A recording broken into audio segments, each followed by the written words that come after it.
Γεια σας παιδιά, Patch Gamer εδώ και σήμερα παίζουμε Minecraft. Και θα σας δείξω σήμερα κωδικούς. Ωραία. Λοιπόν, για να μπείτε στο Creative Mode πατάτε Game Mode 1. Και βλέπετε είστε στο Creative. Και για να μπείτε Survival πατάτε Game Mode 0. Ωραία. Πάμε πάλι λίγο στο Creative. Έλα. 1. Ωραία. Και για να το κάνετε νύχτα πατάτε Set Time. Όσο μηδενικά βάλετε θα είναι. Κάτσε, λάθος. Time Set. Έτσι είναι.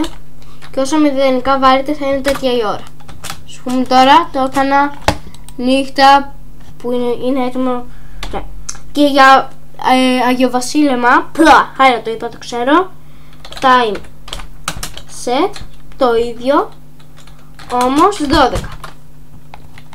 Βλέπετε ότι είναι τέτοιο. Για κανονική μέρα να είναι πατάτε Time Set 100. Θα είναι φιλάριος. Ωραία.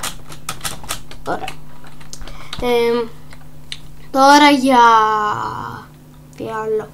Για να μην βλέπετε τα πράγματά σας, νομίζω είναι. Όχι, Game Mode. Νομίζω για να είστε αόρατοι. 3 2.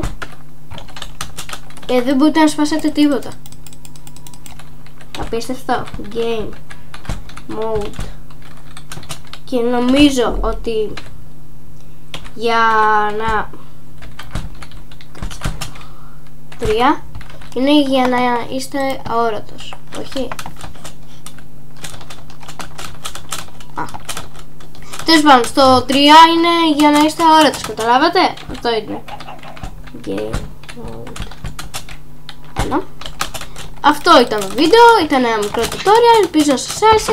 Like και subscribe και γεια σας.